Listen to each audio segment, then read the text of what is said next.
একেবারেই সমসাময়িক কিছু ইস্যু। সাবেক উপদেষ্টা রেজওয়ানা হাসানের বক্তব্য, জুলাই সনদ নিয়ে সরকারি দল তথা বিএনপির যে স্ট্যান্ড, এসব নিয়ে যে সংকট, সামনে সংসদ অধিবেশন, এই সব ইস্যুতে বাংলাদেশ জামাত ইসলামীর পক্ষ থেকে আজকে এই প্রেস ব্রিফিংয়ের আয়োজন করা হয়েছে। আপনারা দেখতে পাচ্ছেন আমাদের আজকের এই প্রেস ব্রিফিংয়ে উপস্থিত আছেন এবং মূল বক্তব্য পেশ করবেন বাংলাদেশ জামাত ইসলামীর সম্মানিত কেন্দ্রীয় নায়েবে আমির, জাতীয় সংসদের জামাত ইসলামীর সংসদীয় দলের বিরোধী দলীয় উপনেতা ডক্টর আব্দুল্লাহ মোহাম্মদ তাহের এমপি। আমাদের সঙ্গে উপস্থিত আছেন বাংলাদেশ জামাত ইসলামীর সহকারী সেক্রেটারি জেনারেল মৌলানা রফিকুল ইসলাম খান এমপি, সাইফুল আলম খান মিলন এমপি। আমাদের সঙ্গে উপস্থিত আছেন অ্যাডভোকেট শিশির মনির, কেন্দ্রীয় গণপরিষদ সদস্য। আমাদের প্রচার বিভাগের জাহিদুর রহমান সাহেব সহ আরও অনেক নেতৃবৃন্দ আমরা এখানে উপস্থিত আছেন। আমরা সময় আর লম্বা না করে এক্ষুনি আজকের প্রেস ব্রিফিংয়ের মূল বক্তব্যে চলে যাচ্ছি। মূল বক্তব্য পেশ করার জন্য আমি অনুরোধ করছি জাতীয় সংসদে বিরোধী দলীয় উপনেতা বাংলাদেশ জামাত ইসলামীর সম্মানিত কেন্দ্রীয় নায়েবে আমির ডক্টর সৈয়দ আব্দুল্লাহ মোহাম্মদ তাহের এমপি। এখন বক্তব্য রাখছেন আব্দুল্লাহ মোহাম্মদ তাহের এমপি। বিসমিল্লাহির রহমানির রহিম। নাহমাদুহু ওয়া নুসাল্লি আলা রাসূলিল কারীম। জামাত ইসলামীর মাননীয় নেতৃবৃন্দ এবং সাংবাদিক বন্ধুগণ, আসসালামু আলাইকুম ওয়া রাহমাতুল্লাহি ওয়া বারাকাতুহু। বেশ কিছুদিন পরেই আমরা একটা ফর্মাল সাংবাদিক সম্মেলন করছি, যদিও প্রায় প্রতিদিনেই নানাভাবে প্রেস ব্রিফিং করা হচ্ছে আমাদের অনগোয়িং সিচুয়েশন। আমাদের 12ই ফেব্রুয়ারি যে নির্বাচন, সেটি বাহ্যিকভাবে মোটামুটি অ্যাকসেপ্টেবল একটা নির্বাচন, কিন্তু সময় যেতে যেতেই সেদিন সন্ধ্যা থেকে খবর আসছিল যে নানা জায়গায় কেন্দ্র দখল হয়েছে, জাল ভোট দেওয়া হয়েছে, আমাদের এজেন্টদেরকে জোর করে বের করে দেওয়া হয়েছে, অনেক জায়গায় এজেন্টদেরকে শুরু থেকে ঢুকতে দেওয়া হয়নি, এবং প্রিসাইডিং অফিসার এবং তাদের এজেন্টের যোগসাজশে ব্যালট কাটা হয়েছে। ব্যাপক অনিয়মের খবর আমাদের কাছে আসছিল এবং আমরা সেটি আপনাদেরকে জানিয়েছি। প্রায় 53টি আসনে আমরা অফিসিয়ালি আমাদের অভিযোগ দাখিল করেছি এবং সেই ভিত্তিতে ফার্দার আইনি যে লড়াই, সেই লড়াই অব্যাহত আমরা রাখছি এবং রাখব। কিন্তু গতকালকে আমরা একটা রাজ সাক্ষী পেয়েছি। সেই রাজ সাক্ষীর নাম হচ্ছে সাবেক উপদেষ্টা অধ্যাপিকা রিজওয়ানা, অ্যাডভোকেট রিজওয়ানা। তিনি একটা সাংবাদিকের সাথে কথা বলে এটা প্রকাশ করেছেন যে আমরা যারা তার ভাষায় নারীদের উপযুক্ত অধিকারকে নিশ্চিত করতে পারে নাই, তারা বিরোধী দলে থাকলেও আমরা কিন্তু তাদেরকে মূলধারা বা প্রধান শক্তি হিসাবে আমরা আসতে দিই নাই। তাহলে বোঝা যায় আমরা যে ইলেকশন ইঞ্জিনিয়ারের যে কথা আসছিল বা আসছে, সেটাকেই উনি নিজেই স্বীকার করে রাজসাক্ষী হয়েছেন। আমরা এখন এটাকে জানতে চাই ওনার কাছে বা তৎকালীন তত্ত্বাবধায়ক সরকারের কাছে এবং আজকের সরকারের কাছে, যে তারা তাদের যোগসাজশে কি ইঞ্জিনিয়ারিংয়ের মাধ্যমে বাংলাদেশ জামাত ইসলামীকে মূলধারা বা প্রধান দল হিসাবে মেজরিটি পেতে তারা বাধাগ্রস্ত করেছে এবং সেটাতে দেয় নাই। এবং আমরা এটাও জানতে চাই মাননীয় সাবেক উপদেষ্টার কাছে যে ইঞ্জিনিয়ারিংয়ে ওনার সাথে আর কারা কারা জড়িত ছিল, পুরা গভর্নমেন্ট ছিল নাকি গভর্নমেন্টের একটি শক্তিশালী অংশ ছিল যারা নির্বাচনকে প্রভাবিত করেছে, এবং তাদের ডিজাইন অনুসারে সেখানে ডিসি, এসপি, টিওনো, ওসি, প্রিসাইডিং অফিসার ইত্যাদি নিয়োগ করে আইনশৃঙ্খলা পরিস্থিতির লোকদেরকে নিয়ন্ত্রণ করে তারা তাদের এই কাঙ্ক্ষিত যে সংখ্যা, সেই সংখ্যায় একটি দলকে জিতানোর জন্য তারা ব্যবস্থা গ্রহণ করেছিল। জাতির কাছে এটা স্পষ্ট করতে হবে এবং আমি এই সরকারের কাছে দাবি জানাবো রিজওয়ানা আহমেদকে, তারা রিজওয়ানা হাসানকে তারা কিভাবে জিজ্ঞাসাবাদের আওতায় আনবেন এবং আওতায় এনে তার কাছ থেকে পরিষ্কার যে সিচুয়েশন তিনি তৈরি করেছিলেন সে সম্পর্কে ওনারা জানবেন, আমাদেরকে জানাবেন, দেশবাসীর কাছেও এটা পরিষ্কার করবেন। আমরা নির্বাচনের আগেও কয়েকজন উপদেষ্টার ব্যাপারে অভিযোগ এনেছিলাম এবং আপনারা দেখেছেন ইন্টারিম গভর্নমেন্ট নিজেকে তত্ত্বাবধায়ক সরকারের সমপর্যায়ে নিরপেক্ষ সরকার হিসেবেই প্রতিবাদ করেছিল এবং সে ভূমিকায় তারা আছে সেটা তারা বলার চেষ্টা করেছিল। এবং একটি নীতিগত কথা ছিল যে ইন্টারিম গভর্নমেন্টে যারা দায়িত্বে থাকছেন উপদেষ্টা হিসাবে তারা কোনো সরকারে দলীয় সরকারে তারা কোনো ধরনের অংশগ্রহণ করবেন না, কোনো মন্ত্রিত্ব গ্রহণ করবেন না। কিন্তু শুরু থেকেই আমরা একজন ব্যক্তিকে ইন্টারিম গভর্নমেন্টের যিনি আমাদের প্রতিরক্ষা উপদেষ্টা ছিলেন তিনি প্রথম দিনেই খলিলুর রহমান সাহেব পররাষ্ট্রমন্ত্রী হিসেবে শপথ গ্রহণ করছেন, যেটা তিনি তার আগের শপথের পরিপন্থী কাজ করেছেন।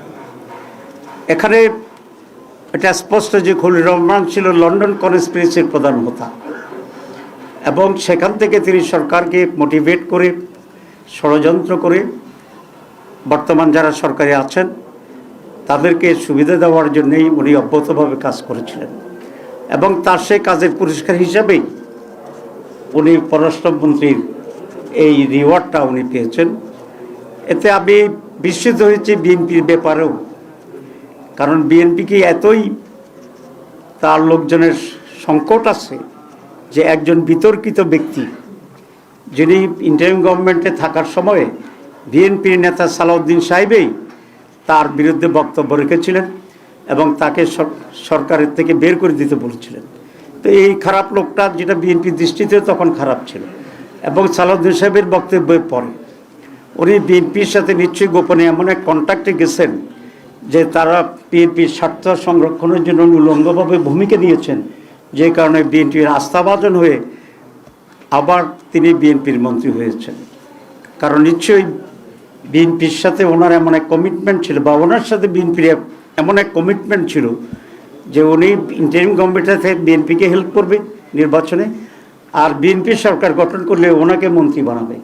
এই দুটাই কিন্তু ওই তাদের অবস্থান দিয়ে পরিষ্কার হয়। সুতরাং খলিলুর রহমান সাহেবকেও একইভাবে জিজ্ঞাসাবাদে আনা উচিত এই সরকারের, এবং যে কী ধরনের কনস্পিরেসি রিজওয়ানা সহ অন্যরা তারা করেছেন, যে জাতিকে একটি সুষ্ঠু নির্বাচন থেকে তারা বঞ্চিত করেছেন। কারণ একটি সুষ্ঠু নির্বাচন এই জাতির জন্য অত্যন্ত প্রয়োজন ছিল, তাদের মনের আকাঙ্ক্ষা ছিল, তাদের দাবি ছিল। কারণ গত 56 বছরে এই জাতি কোনো নির্বাচন পায়নি।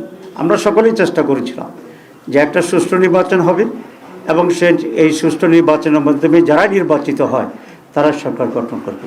এই যে জাতির আকাঙ্ক্ষা, এই যে জুলাই লড়াই, এই যে জীবন দেওয়া, এই যে রক্ত, এই যে আমাদের রাজনীতির গতিপক্ষে পরিবর্তন করে দেওয়ার যে গাদ্দারি, দালালি, জাতির সাথে বিদ্রোহ, এই সব কিছুর জন্যে এরা দায়ী। এত বড় আকাঙ্ক্ষা সুষ্ঠু নির্বাচনের জন্য এটা বন্ডুল করে দিয়েছে এই মীর জাফররা। সুতরাং এই মীর জাফরদেরকে, খলিলুর রহমানকে আমি দাবি করব, সরকার যদি স্বচ্ছতার কিছুটা হইলেও পরিচয় করতে চায়, এবং সেই খলিলুর রহমান তো নিরাপত্তা উপদেষ্টা, আমি বলেছি ডিফেন্স অ্যাডভাইজার ছিল, নিরাপত্তার অ্যাডভাইজার ছিল, তো তাকেও মন্ত্রিসভাতে বের করে দেওয়া উচিত এবং তাকেও জিজ্ঞাসাবাদে এনে ষড়যন্ত্র কী হয়েছে সেটাকে বের করা উচিত। আর রিজওয়ানা তো নিজেকেই বলছে আমি রাজসাক্ষী হয়েছি নিজেই, এবং তার কাছ থেকেও এই সত্য উদযাপন, সত্য উদ্ঘাটন করা অত্যন্ত জরুরি।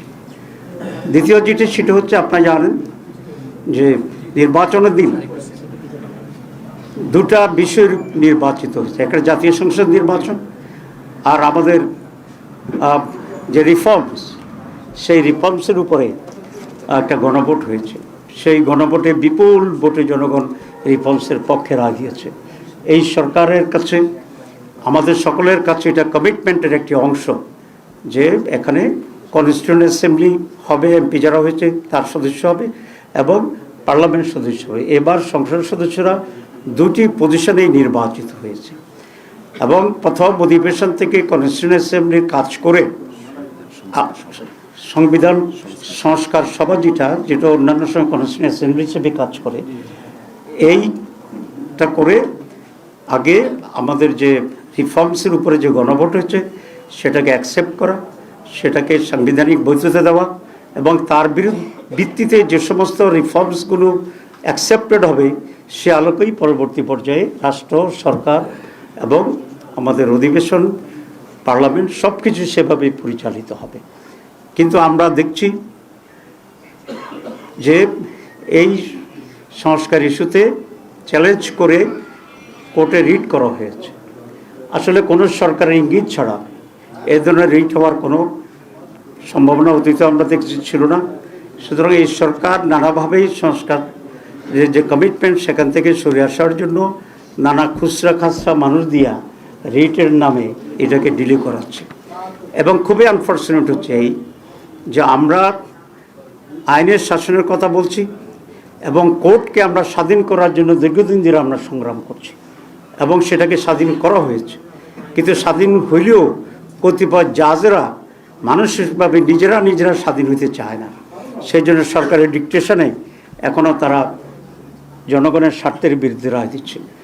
যে রায় তারা দিয়েছে এটার বিরুদ্ধে আমরা আবার আইনি লড়াই করব, সাথে সাথে জনগণকে সংগঠিত করে পার্লামেন্টে এবং পার্লামেন্টের বাইরে আমরা এর বিরুদ্ধে জনমত গড়ে তুলব এবং সরকার এটা নৈতিক দায়িত্ব যে সংস্কারের উপর গণভোট হয়েছে জনম্যান্ডেটকে, যে কারণে তারা সোকল্ড মেজরিটি, সোকল্ড আজকে কেন বলছি এর জন্য আমরা বলি নাই, আজকে সোকল্ড বলছে এর জন্য বিরাট এক সাক্ষী পাওয়া গেছে যে যারা নিজেরাই বলছে যে আমরা ইঞ্জিনিয়ারিং করে ইলেকশন জামাত ইসলামীকে আমরা মেজরিটি হইতে দেই নাই।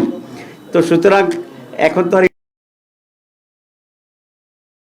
নেই। তো সোকল্ড মেজরিটি পাওয়ার পরে তারা গভর্নমেন্ট ফর্ম করার পরে তাদের এটা দায়িত্ব যে রিফর্মস প্রস্তাবনার উপরে যে গণভোট হয়েছে, যে কারণে বেশি ভোট পাওয়ার দাবি করে তারা সরকার গঠন করছে, তাদের নৈতিক যে অবস্থান সেই কারণে বেশি ভোটে গণভোট জিতার কারণে এটাকে ইমপ্লিমেন্ট করা গণতন্ত্রের দাবি, নৈতিকতার দাবি এবং জনমতেরকে সম্মান করার, শ্রদ্ধা করার দাবি। সেজন্য আমরা মনে করি যে পার্লামেন্ট 12 তারিখে বসছে, সেদিন থেকেই তারা এই রিফর্মস যে আমাদের প্রস্তাবনা গণভোটের মাধ্যমে যেটা অ্যাপ্রুভ হয়েছে সেটা বাস্তবায়নের জন্য তারা সঠিক উদ্যোগ নেবেন। কিন্তু আমরা বিগিনিংয়ে দেখেছি তারা শপথ নেন নাই। দুটো শপথ ছিল, একটা হচ্ছে পার্লামেন্ট মেম্বার হিসাবে আর একটা হচ্ছে সংবিধান সংস্কার পরিষদের শপথ নেওয়ার পরে। আমরা দুটো নিয়েছি, আমরা আমাদের কমিটমেন্টের উপরে অনড় আছি আমরা এবং ভবিষ্যতে আমরা থাকবো। আমরা কেন নিয়েছি এই জন্য এটা আমি বলেছি যে তারা রুলস করতেছে যে আমরা কেন নিয়েছি আদালতের শপথ, সেটার জন্য তারা আদালতে গিয়েছে। আদালতকে তারা ব্যবহার তারা অবজ্ঞা করার জন্য একটি ষড়যন্ত্রের ভিতরে দিয়ে চলছে। আমরা এটি নিন্দা করছি এবং আমরা আশা করি গণভোটের রায়কে সকলেই মেনে নিয়ে আমরা সংস্কারকে গ্রহণ করব পরিপূর্ণভাবে এবং সে আলোকেই এই সরকার দেশ পরিচালনা করবে। আমরা সর্বাত্মকভাবে সহযোগিতা করব। স্বাক্ষরকারী দল হিসেবে অঙ্গীকারও তারা ভঙ্গ করছে। হ্যাঁ, জুলাই সনদের স্বাক্ষরকারী যে দল সেখানে এখানে আছে, আপনার দেখি এটা কত 3-2 এই দুইটা একটু সময় দিন। এখানে একটাতে আছে জুলাই জাতীয় সনদ 2025-এর বৈধতা ও প্রয়োজনীয়তা সম্পর্কে কোনো আদালতকে প্রশ্ন উত্থাপন করব না, উপরন্তু উক্ত সনদ বাস্তবায়নের প্রতিটি ধাপে আইনি ও সাংবিধানিক সুরক্ষা নিশ্চিত করিবে। এটা যারা সাইন করেছে এটা তাদের অঙ্গীকার এবং এটা বিএনপিও সাইন করেছে, আমরাও সাইন করেছি। সুতরাং এটা যদি বিএনপি না করে তাহলে তাদের এই অঙ্গীকারের সুস্পষ্ট ব্যর্থ হবে। 2 নম্বরে আছে যেহেতু জনগণ এই রাষ্ট্রের মালিক, তাদের অভিপ্রায় সর্বোচ্চ আইন এবং গণতান্ত্রিক ব্যবস্থায় সাধারণত জনগণের অভিপ্রায় প্রতিফলিত হয় রাজনৈতিক দলের মাধ্যমে। সেহেতু রাজনৈতিক দল ও জোটসমূহ সম্মিলিতভাবে গণতন্ত্র প্রতিষ্ঠার দীর্ঘ সংগ্রাম করেছে বিধায় এই সনদ পূর্ণাঙ্গভাবে সংবিধানের তফসিল হিসাবে যা যথোপযুক্তভাবে সংযুক্ত করিব। মানে সংবিধানের সংযুক্ত করার ব্যাপারেও কমিটমেন্ট করেছে এবং we sign in that referendum clause. তো এটাও সেখানে ব্যর্থ ঘটছে। 3 নম্বর পয়েন্ট হচ্ছে, আমরা আশা করেছিলাম এই নির্বাচনের পরে দেশের শান্তি শৃঙ্খলার উন্নতি হবে। একদিনের স্বপ্ন হবে এটা আমরা মনে করি না, বাট ডেভেলপ হতে থাকবে। কিন্তু আপনারা দেখছেন ইতিমধ্যে বেশ কিছু লোক হত্যার শিকার হয়েছে, বিভিন্ন জায়গায় আগুন জ্বালিয়ে বাড়িঘর জ্বালিয়ে দেওয়া হচ্ছে, বাড়িঘর ভাঙচুর করা হচ্ছে, ধর্ষণের শিকার হচ্ছে। এবং বাহ্যিকভাবে আমরা গত নৈরাজ্যময় যে সমস্ত সরকারগুলো ক্ষমতায় ছিল তার চেয়ে চরিত্রের এবং চিত্রের তেমন কোনো ভিন্নতা আমরা দেখতে পাচ্ছি না।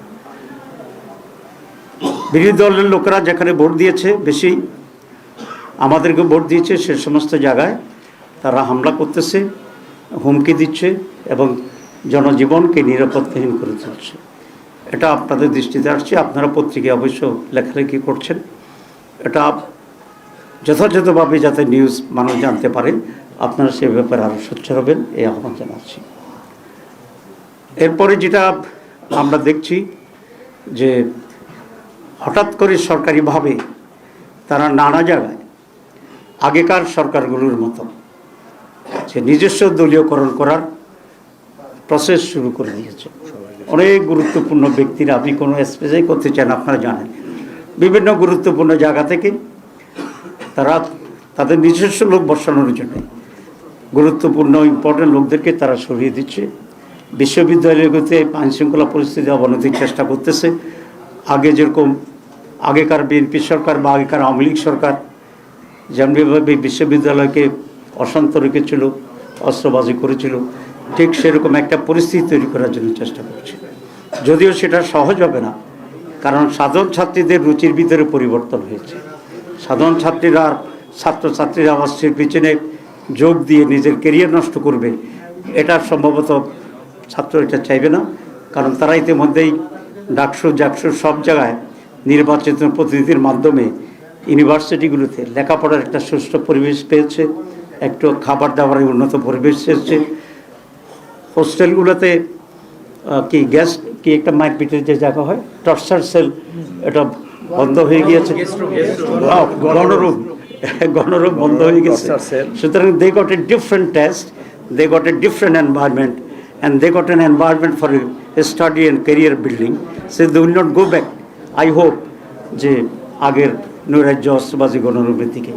সুতরাং সরকার যদি এরকম ভুল সিদ্ধান্ত নিতে থাকে, তাহলে ভার্সিটিগুলোতে আবার লেখাপড়া পরিবেশ নষ্ট হবে, ক্লাস হবে। আমি অনুরোধ করবো এই সরকারকে যে তারা যেন এরকম ভুল সিদ্ধান্ত না যায়, দখলের দিকে না যায়। এবং যেমনি বাপেরা অফিস আদালতে অলরেডি দখল করা শুরু করে দিয়েছে। আমরা আশা করেছিলাম যে আমরা আগেকার বিরোধী দলের মতো নয়, যদিও আমরা সরকারি দল হইতে পারতাম মনে হয় যদি ইলেকশনটা ফেয়ার হতো, স্টিল দেন আমরা একটা নিউ কালচার তৈরি করার চেষ্টা করছি, constructive, violent, vibrant, careful, vigilant and very strong. আমরা অপোজিশন তৈরির চেষ্টা করছি। গভর্নমেন্ট যেন এটাকে সাধুবাদ জানায় এবং তারা এটাকে কোনোভাবেই ভিন্ন খাতে বা দুর্বল মনে করে নিজেরা খুব বেশি বাড়াবাড়ি করার চেষ্টা না করে। কারণ বাড়াবাড়ি করলেই আমরা সেখানে দাঁড়িয়ে যাব। কারণ এটা জনগণের পক্ষ থেকে আমাদের প্রতি ম্যান্ডেট দেওয়া আছে, এটা আমাদের নৈতিক ভিত্তি। আর দল হিসেবে বিএনপি এক জামাত আমরা কোনো দুটো হোস্টাইল পার্টি না, আমরা ফ্রেন্ডলি ছিলাম, আমরা একসাথে কাজ করছি। সুতরাং বিএনপিকেও এটা মনে রাখলে ভালো হবে যে আলাপ আলোচনার ভিত্তিতে, পরামর্শের ভিত্তিতে তারা রাষ্ট্র পরিচালনা করবেন, বিদেশের সাথে চুক্তি করবেন এবং বিভিন্ন ডেভেলপমেন্ট ওয়ার্কগুলো করবেন। কিন্তু আনফর্চুনেটলি এই যে ট্রান্সফার হচ্ছে, কারো চাকরিচ্যুত হচ্ছে, কাকে বাদ দেওয়া হচ্ছে, কাকে ইনক্লুশন করা হচ্ছে, এখন পর্যন্ত আমাদের সাথে তেমন কোনো আলাপ আলোচনা বা এক্সচেঞ্জ অফ ভিউজ তারা করেনি। আমরা আশা করি সেটা তারা ইনশাল্লাহ করবেন। সুতরাং নেক্সট 12 তারিখে যে পার্লামেন্ট, আমি মনে করি it will be good beginning এবং আপনারা জানেন যে ইংরেজিতে কথা আছে, good beginning is half done. আমরা we are expecting that type of attitude and behaviour and cooperation from the government body. Thank you very much. বৈঠকের বিষয়টা দেখুন, আপনাদের ডেপুটি স্পিকার অফার করা হয়েছে, এই বিষয়ে কি বলবেন? আর দ্বিতীয়ত, বিগত দিনে যারা নির্বাচন ইঞ্জিনিয়ারিং এর সাথে জড়িত ছিল তারা এখন আইনের আশ্রয় আছে, তো দুইজন উপদেষ্টার ব্যাপারে আপনারা অভিযোগ তুলছেন, তাদেরকে আইনের আওতায় এনে জিজ্ঞাসাবাদ বা তাদের ব্যাপারে আসলে আইন বিচার বিভাগের দায়িত্ব চাহিদা আপনাদের আছে কিনা? না, আমি তো অলরেডি বলেছি, আমরা মনে করি রিজওয়ানাকে জিজ্ঞাসাবাদ করা উচিত এবং খলিল রহমান সাহেবকেও জিজ্ঞাসাবাদ করা উচিত যে কী ইঞ্জিনিয়ারিং তারা করেছে, তাদের সাথে কারা জড়িত ছিল এবং সেটার আউটকাম কী হয়েছে, এগুলো তো আমরা জোর করে দাবি জানাচ্ছি। আপনারা যেটা বলেছেন যে ডেপুটি স্পিকার নিয়ে আমাদেরকে অফার করা হয়েছে ইব্রাহিম মোহাম্মদকে, আসলে এখানে দুটি বিষয় আছে। একটা বিষয় হচ্ছে আমাদের বর্তমান যে কনস্টিটিউশন, এই কনস্টিটিউশনে লেখা আছে যে জাতীয় সংসদে একজন স্পিকার এবং একজন ডেপুটি স্পিকার থাকিবে, এটা হচ্ছে বর্তমান সংবিধান। আর আমরা যে রিফর্মস প্রস্তাবনা আমাদের যেটা আছে, সংস্কার প্রস্তাবনায় জুলাই চার্টারে, সেখানে আমরা একমত হয়েছি, প্রস্তাব দিয়েছিলাম যে একজন স্পিকার থাকিবে, দুইজন ডেপুটি স্পিকার থাকিবে।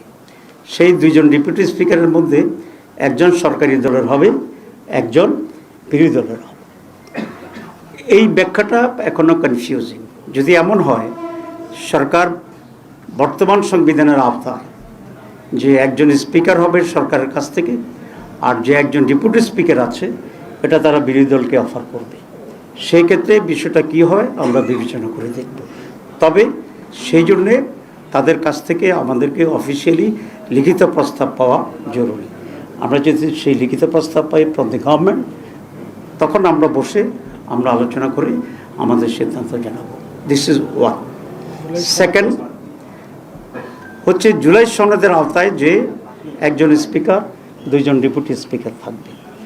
তো এটা যদি তারা মনে করেন যে ওই জুলাই সনদের অংশ হিসাবে একজন ডেপুটি স্পিকার আমাদের দিবে, একজন তাদের থাকবে, তাহলে এটার কোনো বৈধতা নাই,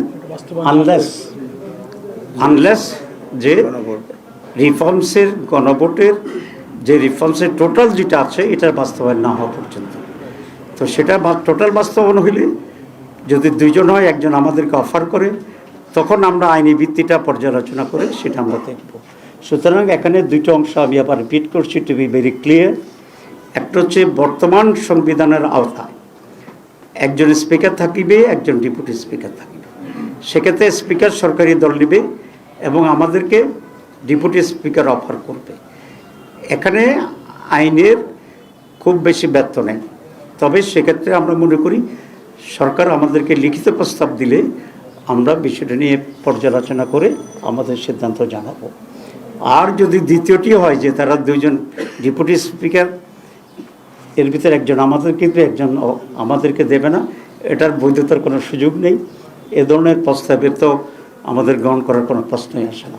বরং আমাদের দাবি থাকবে যে জুলাই চার্টারকে পূর্ণাঙ্গভাবে বাস্তবায়নের উদ্যোগ নিয়ে এটাকে যদি আইনি ভিত্তি দেওয়া হয়, সংবিধান ইনক্লুড করা হয়, তখন দুইজনের স্পিকার আইনসম্মত হবে, সংবিধান সম্মত হবে এবং একটি বিরোধী দলকে দিলে, একজন সরকার নিলে এই আইনি ভিত্তি হবে, তখন এটা বিবেচনা করা হবে। Unless it has no legal basis, এটা করা যাবে না। আর প্রথমটা আমি বলেছি, সরকার যদি আমাদেরকে লিখিত প্রস্তাব দেয় তখন আমরা এটা বসে বিবেচনা করব এটা নিয়ে কী করা যায়। কোনো একজন ব্যক্তি বা মন্ত্রী মৌখিকভাবে বললে বা সাংবাদিককে বললে এটাতে তো রেসপন্ড করা difficult. We need official proposal.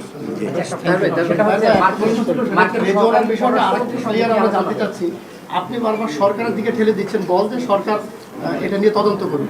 সরকার তো তাদের দ্বারা চক্রান্ত করে ক্ষমতা এসছে, তাদের দ্বারা বেনিফিশিয়ারি, সরকার তো তদন্ত করবে না। আপনারা রেজওয়ানার ব্যাপারে যেহেতু রাজশাহী বলছেন, আপনারা সরাসরি আপনারা কি কোনো আইনগত মানে মামলা বা আইনগত কোনো অধিকারের জায়গা আপনারা যাবেন কিনা? জি, জিজ্ঞাসাবাদ আইন বিচার বিভাগ দেখা উচিত না, সেটা কিন্তু স্পষ্ট না। আসলে রিজওয়ানার, আমি রাজশাহী বলছি এই জন্য রিজওয়ানার ভয়েস আছে। আপনারা যদি ভয়েস শুনতে চান আমরা আপনাদেরকে আপনারা শুনেছেন? আচ্ছা, তাহলে তো ঠিক আছে। আমরা তার বিচার দাবি করছি। এখন কোন ফর্মে বিচারটা প্রপার হবে, আমরা কি মামলা করব না বিচার বিভাগীয় তদন্ত চাইব, সেই বিষয়টা আমরা গ্রাজুয়ালি খোলাসা করব। ভাই, আপনি নির্বাচনের আগে বলেছিলেন যে সরকারের উপদেষ্টাদের একটি অংশ সরকারের বর্তমান ওই সময় বিএনপির পক্ষে কাজ করেছে, আপনি নামগুলো প্রকাশ করতে চেয়েছিলেন। অলরেডি রিজওয়ানার কথায় একজনের নাম বের হয়েছে বলে আমরা মনে করছি। আপনি কি আজকে সেই নামগুলো বলবেন যে কারা এই সময় কাজগুলো করেছে? আমি 4 জনের কথা তখন বলছিলাম, নাম বলি নাই। আজকে কমপক্ষে 50% বলি, একজন রিদওয়ানা আর একজন খলিলুর রহমান। আচ্ছা, মার্কিন পররাষ্ট্র মন্ত্রীর সঙ্গে আপনাদের কি আলোচনা হয়েছে?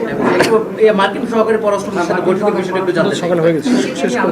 জি, মার্কিন সহকারী পররাষ্ট্র মন্ত্রীর সাথে আজকে আমাদের কথা হয়েছে। আমরা 5 জনের একটা টিম গিয়েছিলাম সেখানে। তাদের সাথে বাংলাদেশ এবং মার্কিন রিলেশনশিপ, এখানে তাদের ইনভেস্টমেন্ট কী সুবিধা আছে আমরা এটা বলেছি। আমরা তাদেরকে বলেছি যে তারা যে ইনভেস্টমেন্ট হচ্ছে, বেশ করে এআই, আর্টিফিশিয়াল ইন্টেলিজেন্সের এখানে বিরাট সুবিধা আছে আমাদের দেশে। সে ব্যারেন ফিল্ড, এখানে যে তারা ব্যাপক ইনভেস্ট করে, তাহলে আমাদের ছাত্রদের এবং যুবকদের জন্য বিরাট কর্মসংস্থানের বিষয় হয়। 2 হচ্ছে আমরা বলেছি যে বাংলাদেশ তার ইন্টারেস্টকে রেখেই সকল বিশ্বের সব দুনিয়ার লোকদের সাথে সুসম্পর্ক চায়। তারা ইরান, ইসরায়েল এবং আমেরিকার যুদ্ধের কথা বলেছে। আমরা বলেছি যে আমরা যুদ্ধবিরোধী, যে দেশের সাথে যারাই হোক আমরা পিস চাই, এবং কোনো দেশে যদি কোনো কনফ্লিক্ট থাকে, সেটা থাকতেই পারে, কনফ্লিক্ট অফ ইন্টারেস্ট থাকতে পারে, সেটা ডিপ্লোম্যাটিকভাবে সেটা সলভ করা উচিত। সুতরাং এনি ওয়ারকে আমরা কন্ডেম করি, এবং আমরা চাই তোমরা মানে খুব স্বল্প সময়ের ভিতরে ডিপ্লোম্যাটিক হইতে এই ওয়ারকে বন্ধ করা উচিত। যুক্তরাষ্ট্রের সঙ্গে যে বাণিজ্য চুক্তি, সেটা আপনারা সমর্থন করেন কিনা? বাণিজ্য চুক্তির ভিতরে কতিপয় জিনিস আছে যেগুলো বাংলাদেশের জন্য প্রয়োজন, তো অতটুকুকে তো এই সরকারকেও ক্যারি অন করতে হবে সেখানে। সুতরাং এই সরকারকেও ক্যারি অন করতে হবে, এবং এটাকে আমরা এই মুহূর্তে খুব স্ট্রংলি অপোজ করছি না, কারণ এখানে বাংলাদেশের সাথে বাণিজ্যের অনেকগুলো বিষয় আছে। তবে আমি এটা বলে আসছি যে বাংলাদেশ তোমাদের কাছ থেকে অনেক কটন আমদানি করে, তারপরে সয়াবিন আমদানি করে, মিল আমদানি করে, সয়াবিন মিল আমদানি করে। তো আমরা যদি হিউজ ইম্পোর্টার, আমরা তোমাদেরকে রিকোয়েস্ট করব যে চুক্তির চেয়েও আরও কম ট্যারিফে তোমরা বাংলাদেশ থেকে গুডস বাংলাদেশ থেকে পাঠাবা, এটা তাদেরকে আমরা ভীষণ অনুরোধ করে আসছি। একটা ছোট প্রশ্ন, আপনি বক্তব্যে বলেছেন যে হামলা, ধর্ষণ, ঘটনা ঘটছে, আইনশৃঙ্খলা পরিস্থিতি, দলীয়ভাবে আপনাদের অবস্থানটা কি? কোনো কর্মসূচি বা এরকম কোনো চিন্তা ভাবনা করছেন? আমরা বলেছি যে আমরা অন্যান্য সময়কার নির্বাচনের পরে যে ধরনের একটি হট এক্সচেঞ্জ হয়, এসব নিয়ে ব্যাপক আইনশৃঙ্খলা পরিস্থিতির পরিণতি হয়, বিশাল প্রটেস্ট হয়, আমরা বুঝে শুনেই সেটাকে সেই লেভেলে যাইনি।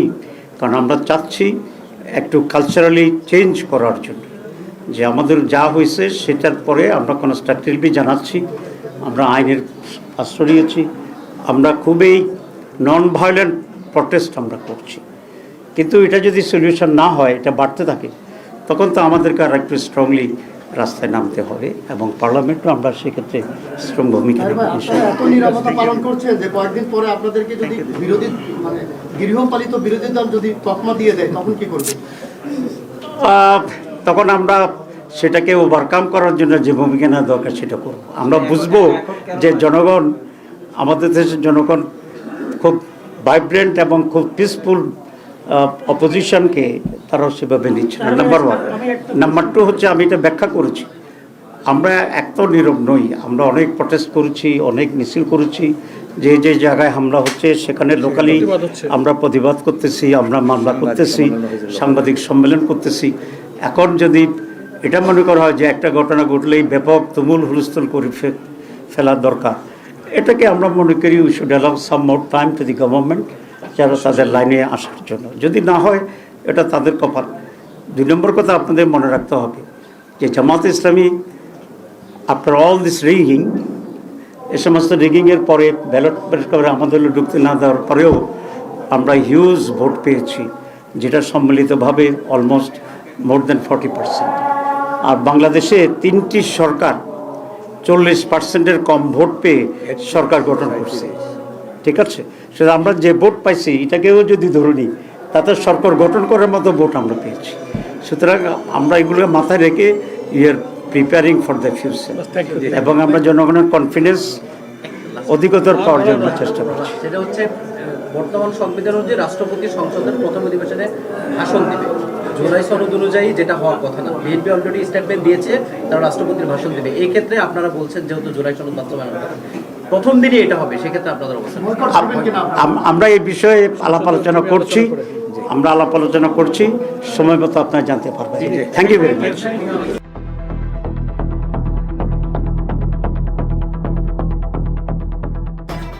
দিনাজপুর টিভি মানুষের জীবনের কথা বলে।